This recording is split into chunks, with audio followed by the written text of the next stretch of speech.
Thank you everyone for attending in person and those of you online. This is Jared Pincus's master's thesis defense talk. The routine is he'll give a talk, and then afterwards there'll be some Q&A from the audience, and then there'll be some discussions with just the faculty and Jared, and then some final deliberations. We'll begin with this presentation by Jared. So Jared, I'm sure pretty much all of us know who he is. He did his undergrad here. He was a clinical scholar, and he won the theoretic computer science award, actually jointly with Owen, who's graced us with his presence as well on Zoom. And then Jared has spent the past year doing his master's degree. He's contributed to a number of research projects, including the veracity work. And now he's going to be talking about what he's been doing at the core of his master's degree. So let's welcome Jared. All right, yeah, thank you for the kind introduction. So I think that everybody on Zoom should be able to hear me okay, and you should be able to see my screen share, right? Yes. Okay, Eric, you kicked off the recording, perfect. All right, so yep, I'm Jared. I know a lot of you. I will, for the past year with Eric and with Adam and Parisa, I've been doing a whole bunch of work in the area of commutativity. And I have my own little project that I've been working on that I'm eager to share with you today. And it concerns heap-based commutativity reasoning. So without further ado, I say we get started. So commutativity as a program property is being used a lot these days in more and more tools and theories. People are realizing like, oh, this is actually a really useful property in a lot of contexts. So some examples of where it's being used are scalable concurrent programming, in transactional memory, automation of parallelization of programs, and that's all great. There's a catch, and the catch is that I haven't said what commutativity is yet. So let's talk about what commutativity is, and we'll begin with an example. So we all know how a stack works. You have the push, pop, and peek operations. In this case, we're going to talk about a linked stack implementation. So your standard linked list pointer chain with the values tacked on. You have a fixed head pointer at the top, and at the very bottom, you have a null pointer which terminates the stack. Very standard stuff. The question that I have for you, let's say that I pick two of these operations, let's say a push and a pop, and I perform the push, and then I perform the pop. The question is, if I switch around the order in which I performed those operations, will the outcome remain the same? That question is what commutativity seeks to understand. Another way to pose it is, given two operations among these three, and it might be the same, right? It might be like push and push. Under what circumstances will reversing their order maintain the same outcome? So let's talk about what commutativity looks like in general before we get into my sort of novel abstraction of it. So first, throughout this theorization, we're going to define a program to be a function. It takes in a vector of input values, and it takes in an initial state, and it returns a final state. Standard stuff. To make life easy, we're going to assume that programs are deterministic and that termination is guaranteed. Now, let's imagine some predicate P, and it is parameterized on an initial state, and it's also parameterized on two vectors, two input vectors to the two programs that we're interested in studying. And we also have some observational equivalence relation tilde, and I imagine most of you know what observational equivalence is, but to summarize, it is equivalence with respect to some kind of observation that you're making. Rather than strict equality of state, you care about how the state behaves. So a really simple example of that is an implementation of an unordered set, right? Where you don't care how all of the data in the set is arranged in memory. You just care what the contents are, because when you do reads, when you observe that set, you want the results to be the same, no matter what order the things are in memory.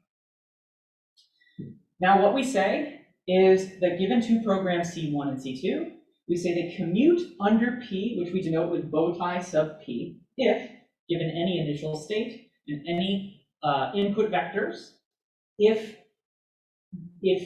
those initial conditions satisfy our predicate P, then applying C1 followed by C2 to the initial state should result in a state that is observationally equivalent to applying C2 followed by C1.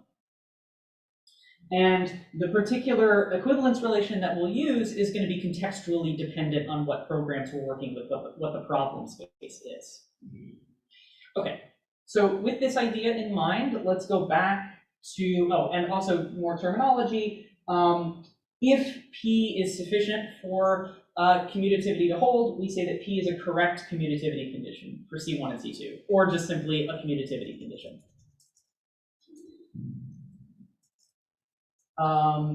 And by the way, if anyone wants to interrupt me, there'll be time at the end for questions, but if someone has a really burning question they want to interrupt in the middle, by all means, go for it. If someone could look at the chat and just yell at me if someone has asked something, that'd be great. Okay, so let's look at a concrete example with our linked stack. Our initial state, we have the head pointer, and then it goes through the stack with the values A, X, and R. And the question is, if we take the operation where we push the value L and we take the operation where we pop, will those operations commute, given this initial state? First, let's look on the left. We push L. What happens is exactly what you'd expect. We get some new pointer Q. And then when we pop, L disappeared, right? So unsurprisingly, the result of pushing and then popping gives you the exact same state that you started with. On the other side, we have pop, the A disappears, P0 disappears, and then we push L, and now we get some new pointer Q prime, and we get the new value L. And the question is, are the final states observationally equivalent? Intuitively, obviously, they're not, right? Because you have on the left, the stack contains AXR, and on the right, the stack contains LXR. The pointers also might be different, but we don't care about the pointers in this case because we don't care about identical states, we care about observationally equivalent states. So when what you just said contradicts P1 being P1 in the picture. The right-hand side could actually have allocated a different address besides P1, although your observational equivalence will portion that away. P1 never disappears. P1 starts here and it follows through. Your allocator reuses the most recently read reference? No. We never, P1 is never allocated again. We get a new allocation of Q prime over here. Sorry, you're right. Got it. Okay. So indeed, these are not observationally equivalent. It's also intuitive to deduce that if we wanted these operations to be observationally equivalent, we should have had the push be to push the value A instead of the value L. So Jared, can I ask a question? Absolutely. Yeah, so the question is, doesn't this depend on what exactly is being observed? Yes, it does depend on what's being observed. Yeah, so if I'm only observing the length of the stack, then they should be observationally equivalent, no? Yes, you're absolutely right.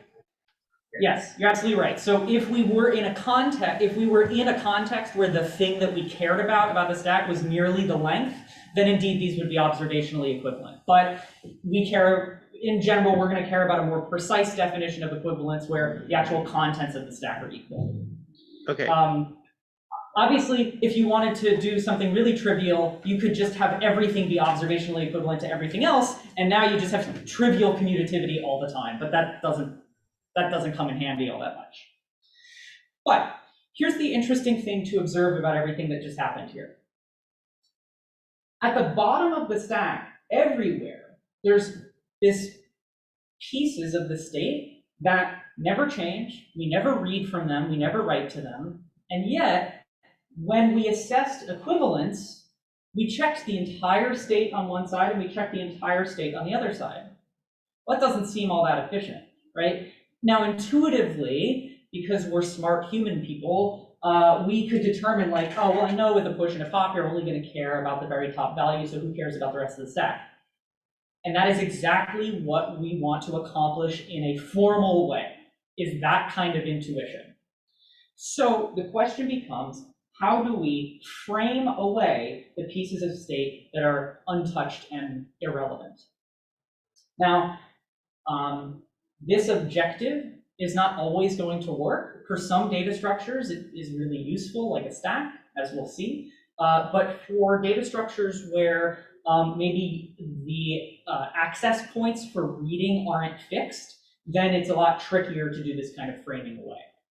But with all of this in mind, let's talk about what the key components of this talk are going to be.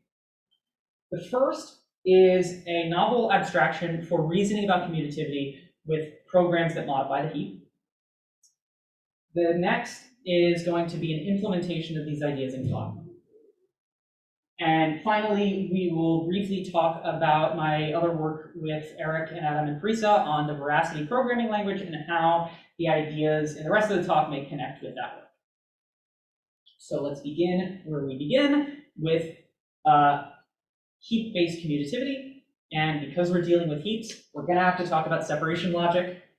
Now, I imagine a bunch of you know what separation logic is, but I'm going to give a brief primer on it, talking solely about the things that are relevant to this work. So separation logic is a logical framework for talking about heaps. And when I say heap, I don't mean that like data structure that we learned about when we studied Java. I mean a piece of state. So all a heap is a map from addresses to values. And those addresses are abstract. They're not like integer locations in memory, they're variables. And the truth of the matter is that's also what a state is, right? The state is also just a map from addresses to values, but we distinguish them because we want to imagine that heaps are pieces of state that we can compose together or partition away to reason about individual pieces. So the way that we reason about heaps is with heap predicates, right? Propositions that are parameterized on a heap. So the simplest ones are the empty predicate, which is true for the empty heap, the single predicate, which is true for a singleton heap, and the pure predicate, which is true for any heap because it's just based on a pure proposition being true. And then the most important piece, and where separation logic gets its name, I think, is the separating conjunction. This is similar to just a regular logical conjunction, but the idea is you have two heaps. You know that they are disjoint with respect to their addresses, and you know that the first heap satisfies predicate P, and the second heap satisfies predicate Q. Then you can conclude that unioning the two heaps will satisfy this operation P star Q. That is the separating conjunction, and that is what allows us to build up much more complicated heaps with a bunch of addresses and a bunch of values and a bunch of statements in it. The next thing to talk about, built off of these heap predicates, is heap triples. If you know how a Hoare triple works, then you know how a heap triple works. Just instead of talking about state in general, we're talking about heaps. So if we have a program C and we have our heap predicates P and Q, then the triple P, C, Q holds when, for any initial heap, if that heap satisfies P, then applying the program C to that heap will satisfy Q. Yeah? Shouldn't C take an input vector too? Yeah, C, so agreed. We would, based on the way that we defined it, C would take an input vector. Yeah. Okay, cool. Let's pretend that it's like built in. Okay, so I should think of that as existentially quantified with C or as universally quantified in this? It would be, let's assume that it is, you've instantiated a particular input vector. Okay. So right. So because the question about this. So sure. You're assuming, if I understand right, C is going aside from the input vector. It's total, so it's defined on all heaps. Yes, we are assuming.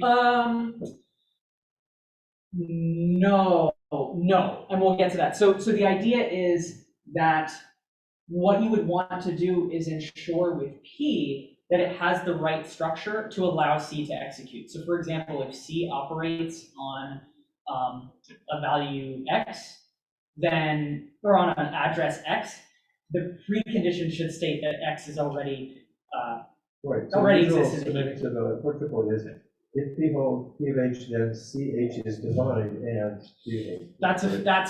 That's fair. So maybe this construction isn't quite, the way that I've defined this here isn't going to be too important for the rest of the stuff that we get to, but yes, I agree that this isn't quite exactly what it should be. Didn't you assume that programs were, what was it, deterministic? I did it, so yes, this is a fair point. So let me, it'll all be cleared up subsequently. But yes, I did say that they were deterministic in total, but I should, or I didn't define what that means, and then you brought up partial So states, right? yes, you're absolutely right. That is inconsistent. I will get to a place where the abstraction that we do use is consistent in that regard. If you'll like trust me. In Jared's defense, these are just some preliminary slides about separation logic Yeah. that is not what his formalism is exactly built Yeah. upon. The truth is that we're actually going to abandon heap triples and demonstrate that they don't work for what we're trying to do. But yeah, so you get your in separation logic because they behave like word triples in theory, except for the thing that I wrote here. You get your standard rules like the rule of consequence. And the most important one that we'll be using is the frame rule. And what the frame rule says is if you have a triple that holds, then you can tack on any additional heap to the pre and post heaps, and it'll still hold. And that's intuitive. Now, it's given that C doesn't modify those pieces, those sort of additional heap that you're going to tack on. So the converse idea is that if you have a program which modifies part of the heap, but there's also a part of the heap that it doesn't modify, you can just remove that portion of heap and everything still works just fine, as long as it doesn't read and write to those particular values. So some examples of heap triples that are straightforward, right? You have initially x points to 5, you assign x to 2, and then in the end x points to 2. And then you could frame on an additional piece of heap to the beginning and to the end, right? You can say also y points to 7, and then at the end, y still points to 7 because x didn't modify y anywhere. And then just one more example, you can start with the empty heap, you create a reference, and now you can say that there exists some new address which points to that referenced y. So you can also include existentials in a heap predicate. Okay. With all of that in mind, the goal now is going to be to try to construct a framed notion of commutativity, right? Because this frame rule is useful, right? We can tack on or we can pull off different pieces of state or different pieces of heap when the program doesn't modify them. So we want to introduce that idea into our commutativity reasoning. So let's try some stuff. Here's our first attempt. This is sort of like a deep quadruple. We're saying we have some initial condition P, which is based on, it's a predicate that also is based on the arguments that, or the inputs that were given to C1 and C2. You can see that we have framed H by having it on the top and the bottom, and H doesn't change. And we have, it seems like we have equivalence, right? We have equivalence modulo Q, that we're saying that each post state, or each post heap should satisfy Q. So this is saying a statement about two executions from the same state, or Correct. two states that satisfy the precondition? Yeah, we have one initial heap, and then you apply C1, C2 to that initial heap, and you apply C2, C1 to that initial heap, and then we're making a claim about each separate post heap, both satisfying Q. So it seems like we have some kind of equivalence, right? At least equivalence modulo Q, right? They both satisfy Q. Except this isn't going to cut it. The problem is that Q doesn't have the precision that we need. It's just the abstraction is all wrong. And the way that we can think about it is, let's say that Q doesn't include any existential quantifiers. that means that the two resultant heaps have to be identical to each other because they both identically satisfy the same post condition. And that's not good enough because we don't want identicality, we want observational equivalence, or at least we want the ability for observational equivalence. If Q does include existentials, then we've severed the relationship between the two final heaps, right? Because one has its own set of existentials that it satisfies, that it instantiates, and then the other has its own set of existentials that it instantiates. So the relationship is gone. You can't say anything about them in relation to each other. Sorry, Yeah. I'm not sure I really understand the lower left thing. So you're saying if I look at the formulas that are written without existentials, it happens that those formulas are precise in the sense that they're satisfiable by at most one. And that's why this post condition would say that the two heaps have to be identical. Is that right? So I suppose it is possible to have a heap predicate that could be satisfied by different heaps. But what that means is that you still aren't making any relational claim about how the two post heaps have anything to do with each other. Right, just that rectangular predicate that Yeah. two states with that. Yeah, like you could construct a heap predicate that is satisfied by more than one exact heap, but there's still no relation to each other.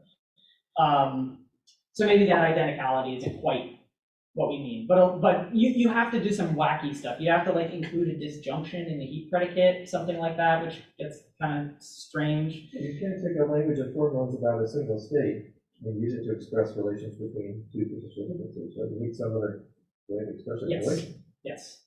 So let's try something else with that in mind.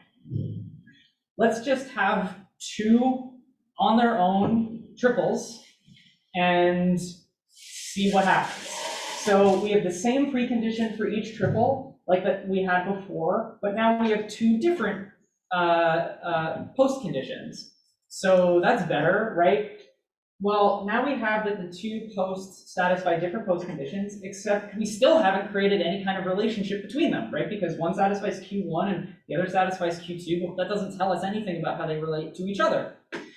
Maybe what we could do is try to like derive values from Q1 and Q2 that then we can additionally create like a relation between them and have that be an additional assertion.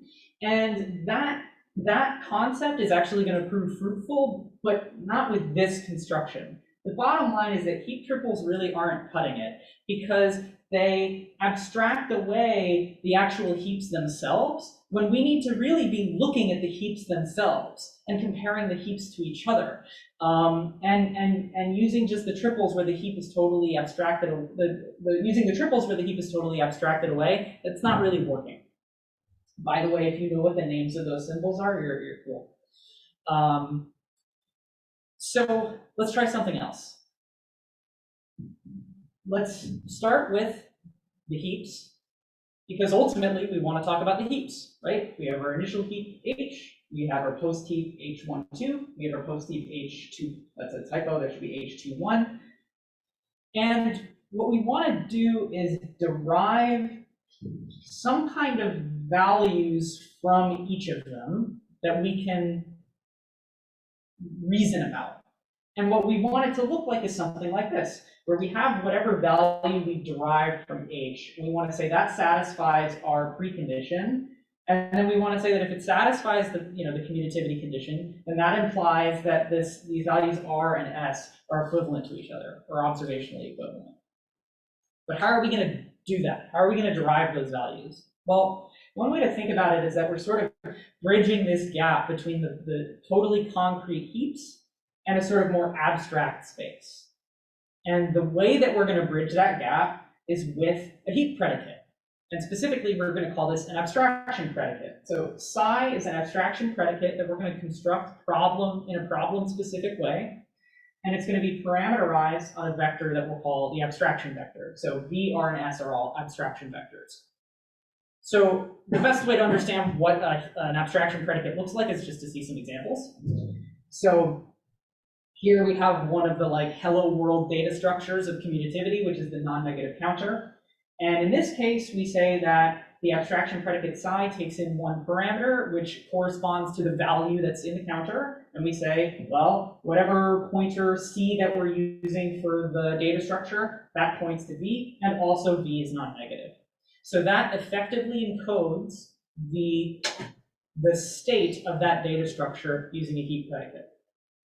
The second example is a two set, right? So an unordered set that can contain at most two values. And we would say that, you know, given those two values, we say that we have these pointers P and Q. P points to value 1, Q points to value 2, and the values are not equal to each other because it's a set. So with all of that in mind, we actually have a shot now at constructing an effective formula for framed commutativity. So here's the summary of everything that we just saw. We're going to summarize the post heaps with H12 and H21. And now let's create our sort of bill of materials. What is the context that we need for a particular assertion about commutativity? Well, first we need whatever programs we're using. We need whatever abstraction predicate we've constructed to be meaningful in the problem space. We need an equivalence relation which relates abstraction vectors to each other, which is also going to be contextual based on the problem. And finally, we're going to need what's going to become our commutativity condition, which is going to be a predicate on 3 vectors, namely an abstraction vector and 2 input vectors for the programs. And now, drum roll, we will build our formula. So we say it's program C1 and C2 commute under P, which we again denote with the bow tie sub P, if, given all these universal quantified values, where the first is our abstracted, or our frame, the heap predicate that we want to frame away, followed by the abstraction vector that we're going to have in the precondition, followed by the input vectors, followed by whatever heap we're dealing with. Then our hypothesis is that the initial heap satisfies the abstraction with vector V, and the commutativity condition holds with the abstraction vector V of the initial heap and the input values to the 2 programs. And if that all holds, it implies that 2 more abstraction vectors exist such that one of the final states holds or adheres to the abstraction with vector R. The second post heap satisfies the abstraction with vector S, and vectors R and S are observationally equivalent. With this construction, we have bridged the gap between the concrete heaps and these abstract vectors. Yeah. Where did C1 and C2 go in the definition? In this is short for. Okay. Yeah. So that's C2 followed by C1, and that's C1 followed by C2. Okay, gotcha. So when we were talking earlier about the confusion with the partiality of the execution, right? How does it work if the heap isn't structured properly? This term is what guarantees that the initial heap has the structure that we need it to have, because it satisfies the abstraction, right? So we're saying it has the right shape to be executable for whatever operations we're dealing with. So this piece of the precondition guarantees executability, and this piece of the precondition asserts commutativity. And we'll see in a moment why divorcing these from each other is particularly useful. And once again, we say that P is a correct commutativity condition for C1 and C2 if all of this holds. Before I move forward, and we'll see an example of how we use this in a moment, but before we move forward, are there any questions about this sort of formulation? Yes, about the partiality stuff. So looking at this and trying to understand what you said earlier, are you in fact letting little h range over complete heaps so that C1 and C2 will always be defined, and then your partial heaps are actually only coming up in the semantics of formula. So you've written out a formula with an explicit quantification over the frame, which is sort of the underlying frame property used in declaration logic. Is that how So the commands aren't really partial, don't need to be partial because they're always applied to complete heaps. And then Yeah, use these formulas to talk about subheaps in these kind of conditions. Yeah, I suppose that's a fair way to look at it. I'll definitely in the paper think more closely about your point, because I think you're right that so in practice, so like I've implemented all of this in talk and it's worked, right? When I've been a little careful with it, right? So I agree. There's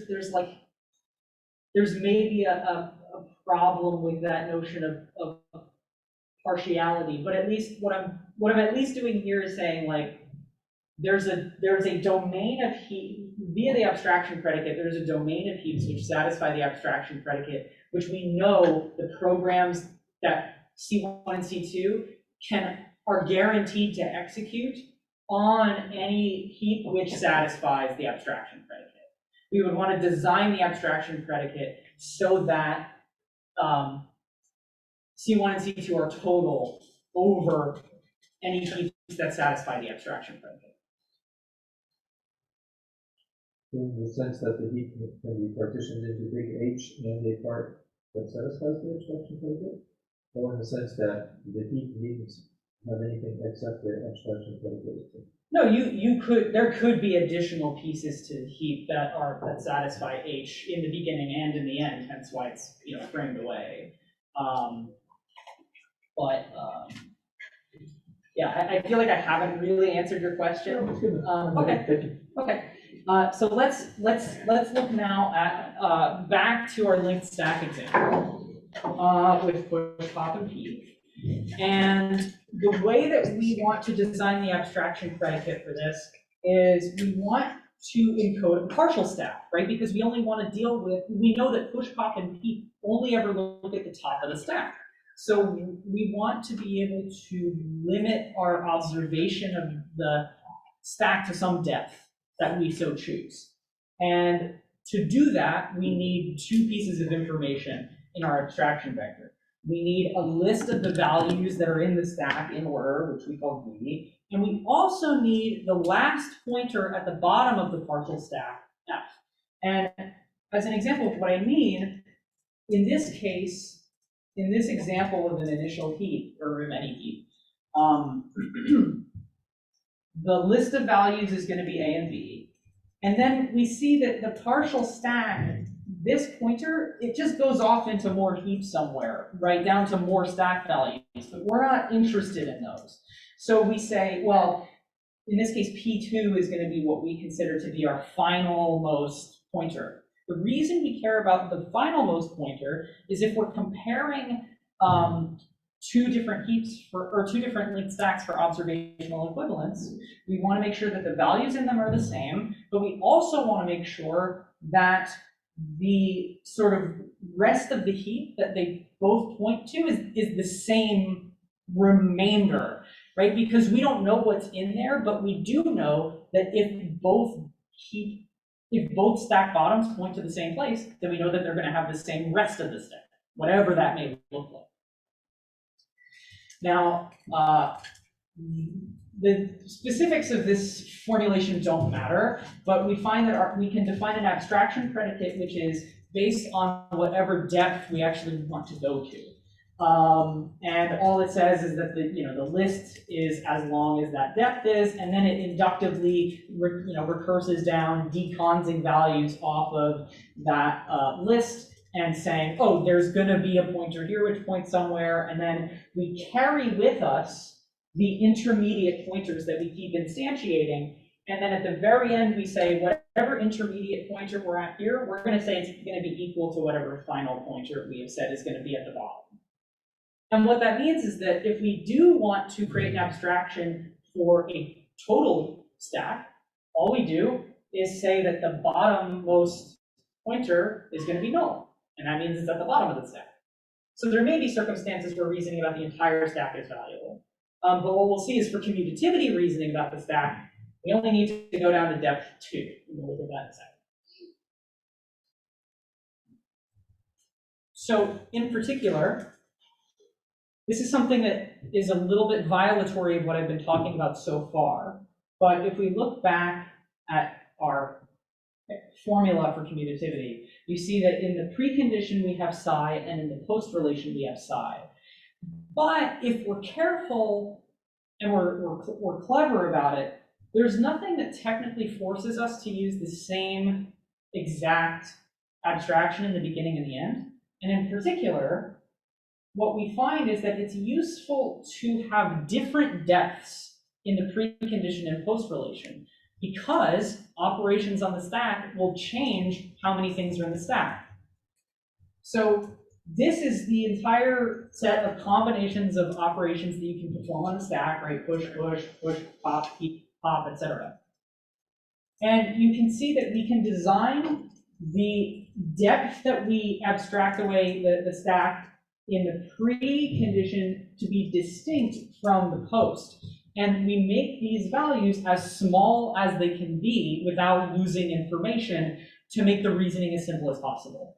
So with the example of push-push, we don't care about the contents of the stack in the beginning because we're only going to be pushing. But then by the end, we care about the top two values because we want to make sure that those two values are observationally equivalent. And then you can see all of the commutativity conditions for each of the pairs. And what's interesting is, and this would be the V list, right, that is in the initial precondition. And what's interesting is that sometimes they'll use the value that's in the vector, right? So for example, for push and pop, you need to make sure that what you push is equal to what was initially on the stack to begin with. But then for peak, you know that peak and peak are always going to commute with each other, right? So we don't actually use the contents of the initial abstraction vector, but we do want to make sure that we have an initial, we need to use a depth of 1 because peak reads from the top. So we need to make sure that there is something to be read, right, to guarantee the totalness of the operation. And then at the end, we also want to use 1 because we want to make sure that it didn't change, right? Because peak reads, so that it needs to be there, and then it also, we need to make sure that it didn't change when peak occurred. And sure enough, we only actually ever need a depth of at most 2 for reasoning about a stack commutativity, because that's the most things that are ever going to change or be read from for any of the combinations of stack operations. Now, which means in theory, you could just have all of these depths be 2, but it would be excessive. You would be using a bunch of unnecessary information to make the reasoning more complicated. So, So I thought phi n would be a predicate on vectors of values. it is a, yes, it is a predicate on the heap and the abstraction vector, right? But then, so this underscore informally is saying, well, you need to have a check that the heap is not empty, it's a depth of 1, but it would work for any particular value, peak that. But do you have some means to actually abstract once and for all for that quote unquote any particular value? Yes, because we have in this expression, you're quantifying over them, so you could basically. You quantify over it, and it would say, okay, let's make sure that the heap adheres with this vector, but then it's not used here, right? So there's no like additional constraint. Right. So on the slide, it's just an informal thing to show us that all of the possible values will. Yes.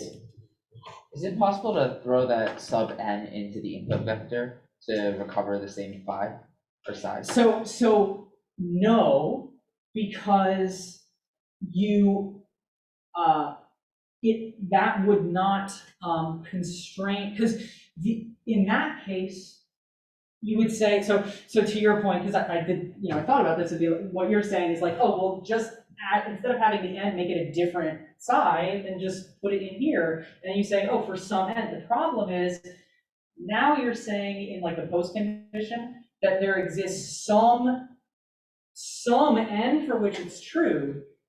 And the problem there is that then it could just say, oh, well, if n is 0, then we know that they're always going to correspond to each other because it accidentally makes triviality possible, right? So you do need to leverage, you need to force it to be a particular n to get the right amount of information that you want.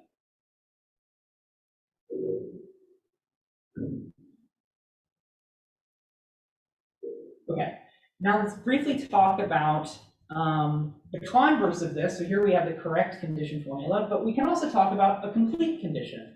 And what we do is we just take the converse, but importantly, we take the converse of the post relation and just the commutativity condition, because this is what still allows us to guarantee the executability, because we have the initial adherence to the abstraction predicate. So we're saying if the initial heap satisfies the abstraction predicate, then we can make this claim about if the post heaps are observationally equivalent, then the commutativity condition must hold. And an obvious place to take that is then you can combine these two formulas together and say, well, P is exact, meaning correct and complete, if given that the abstraction predicate is satisfied by the initial heap, then the posts are observationally equivalent if and only if the commutativity condition holds. So let's talk about what we've seen here. Jared, I just want to give you a heads up. It's 12:47, so. Holy goodness. Yeah. Okay. All right. Let's We speed did start through. a couple of minutes late. We did. Yeah, we started a few minutes late. But so the challenge, one of the main challenges is that we've seen that commutativity is this relational property, and that means that we struggle to engage with to have it interact with standard heap triples out of the box, because the standard heap triples aren't relational. They say this thing is true and then this thing is true, instead of saying, well, we don't know what exactly is true in the end, but we know that the two heaps are happy with they correspond with each other under some relation. It also means that it's not really composable all that easily, unlike standard heap triples and more triples where you can sort of do this very compositional thing. So for example, if you wanted to derive whether A commutes with B sequenced with C using information about B alone and C alone, that, it gets sticky. It doesn't really work as well as you would want it to. Now, relational separation logic may offer some, is going to be worth exploring to see what kinds of solutions that may have to offer, but I suspect that there will still kind of be challenges because the precondition is still not relational. It's just a guarantee about the initial heap. So we'll explore that in the future and see what fruit it may bear. Okay, let me speed through now the second portion, which is the implementation talk. The infrastructure is using the latest volume of software foundations. They have an infrastructure for separation logic reasoning. They also include a toy language that uses big step semantics. Here are the examples of push, pop, and peek in that language. It's fairly standard stuff. Technically, it's like a functional language with side effects, but I'm not really using it that way. I'm using it as like an imperative kind of thing.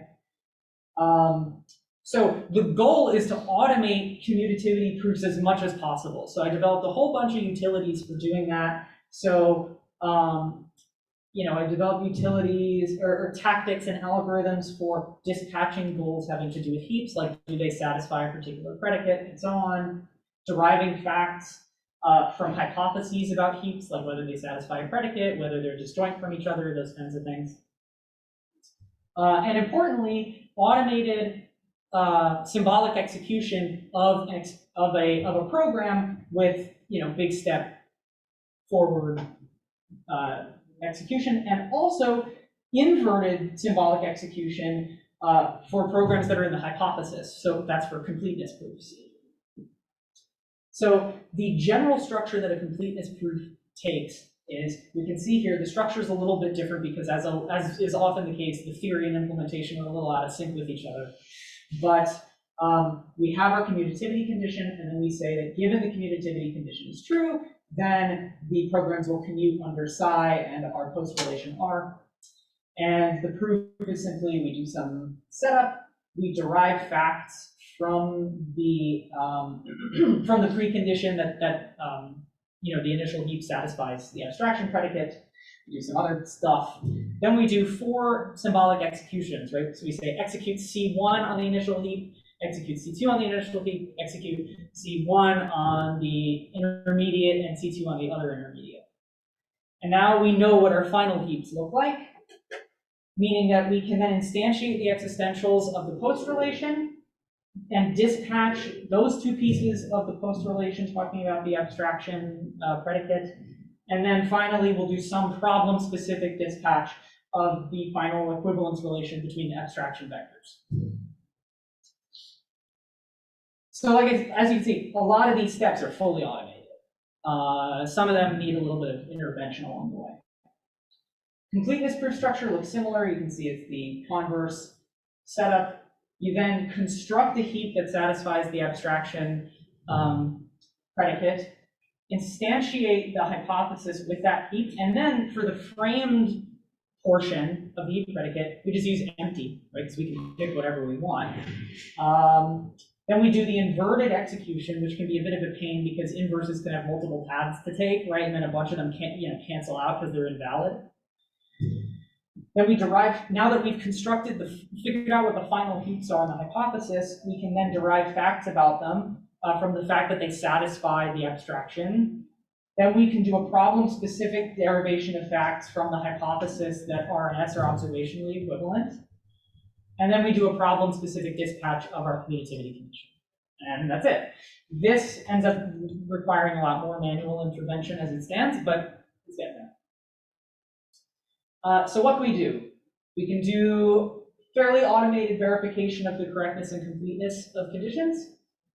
We can also infer them kind of in some scenarios where you go into the correctness proof assuming that the commutativity condition is true, and then you see where the proof gets stuck, right? You say, oh, well, it got stuck here. That means that has to be part of the commutativity condition for the whole thing to hold. So this allows us to reason about programs that have multiple data structures for free, like larger programs, because you can frame away the other data structures that aren't being modified. If in a particular part of the program, you're just working with one of the data structures. It also allows us to do pretty straightforward reasoning about inductive structures, right? Because with like the stack and whatever. What I haven't tried is inductive reasoning about inductive structures. Like with the stack, it was always some sort of finite observation of the stack. So we'll see what opportunities may present there. Some of the challenges, we have to do a full symbolic execution, which once I try introducing loops or fixed points, that's going to create some big challenges, but there's room to grow there. And once again, it's not really compositional. The proofs kind of all stand in isolation with each other, which can be a little not as convenient. When we speed through veracity, veracity is a C-like language that we've been working on, has the novel construct of the commute block, which has the semantics where the guard, which is the commutativity condition, holds, then you can swap the order of the fragments. So as an example, here's the non-negative counter. Condition is that C is, that's actually wrong. That should say C is more than 0, and you have increment and decrement. And there's two equivalent semantics. One is sequential. If the condition doesn't hold, then you just execute F1 and F2 in sequence. If it does hold, then you run F1 and F2 in parallel using multi-choro camel. And you can look for our presentation at NJPLS in a couple days for some cool little details about that work. In terms of how we might integrate this heap reasoning, we encode state as a list from strings to values, which is pretty similar to actual separation logic heaps. One idea might be to encode ideas of separation logic into the tool chain of inference and verification. One might be to export the talk theories that we've been working on into the veracity interpreter itself. And the converse is that we compile veracity programs into the talk AST, which is a feature that's just built into talk, I'm pretty sure, because it's built out of that. And finally, to summarize, we have a new abstraction for framed commutativity, where we can do heap-based commutativity reasoning, which simplifies a lot of reasoning and modeling through framing. We have the implementation in talk, which automates a bunch of proofs, and there's a whole bunch of room to develop and explore more ideas. And we have veracity with the commute block semantics and some possibilities of maybe trying to integrate this heap reasoning into that architecture. And finally, I want to thank you all for being here. I really appreciate it.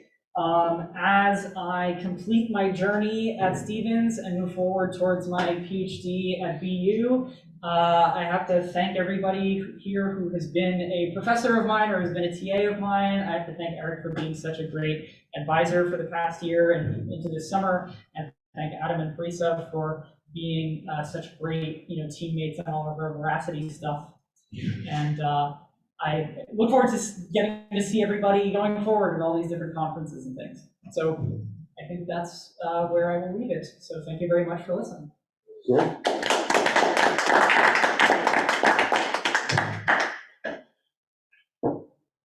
So I know we're a little short on time because we started a bit late. But we could take like maybe 1 or 2 questions. Sure. So I have a question. Mm-hmm. So it seems like your approach with respect to these framing of heaps assumes that you kind of know in advance how many data structures you have. Mm-hmm. I'm not the most familiar with separation logic, so maybe it's kind of a difficult thing there, but is there any way that you can account for a dynamic number of data structures? Say like if you have a for loop with n iterations where you know n when you have the input vector, and each iteration creates like a new data structure or something like that. With regard to loops, I have no clue how that's going to end up working. I think the idea, like ignoring a loop, if you said, well, you have a program where the initial setup has all these additional data structures, but in a given piece of the program, you're only going to be working with one of them, then obviously you can frame that whole bit away. But with regard to having where it's unclear like how many you're going to have, and you're going to have to do some kind of like inductive reasoning on multiple structures, I think that there is room to do that in maybe a fairly clean way, but that is certainly a future consideration. Ramana, your hand up, I see. Oh, hi, Jared. Thanks for the excellent talk. I had a very quick question about the commutativity condition, and in particular, the semantics. So what's the motivation for baking frame in? I would assume you could have a definition that doesn't bake frame in and then somehow derive something that looks like the frame rule. So you're saying that in our formula here, exactly, right. You could just nix each h from the entire thing and then derive the frame rule from it. I think that you're right, and that may actually be moving forward a smarter way to talk about this. Yeah, I like that. That's a good thought. I think that would be So what you're saying is get rid of the h from everything and then derive a rule which says that given that it holds, you can then tack on an h in the 3 places and it'll still hold. Mm-hmm. Okay, I think that is a great idea that I am going to explore. Yeah, absolutely. Thank you for that idea. Hello. Hi. Could you hear me? Yep. Hi, Jared. I am currently a master student in the Stevens, and I'm still confused about which field I would go. And so far, what I want to ask you is, what kind of background, what kind of knowledge that I have to learn in order to make sense this field, in order to fit into this field? You're asking the wrong person because I don't fit into this field either, because I want to be a logician, where I'm not even sure where I fit in between math, computer science, and philosophy. I mean, I would say that I feel like and certainly like the faculty would have a better answer for this, but getting into like PL is a very mathematical, logical area of computer science for sure. So mostly you have to do you have to lot in mathematics, right? Yeah, so honestly, I think I feel like transitioning from mathematics to somewhere like PL isn't particularly challenging, because like the entirety of CS is based on a fairly small amount of core principles. and then it just branches out into a lot of different areas. But I'm sure that, that the faculty of the room would have a better set of answers for that. Oh, Cool. well, Any thank you. other questions? I guess since it's 1:01, maybe we'll use this time to thank Jared once more and excuse people from the room. Thanks, Yeah, of Jared. course. Thank you all for being here. Yeah, this has been a lot of fun.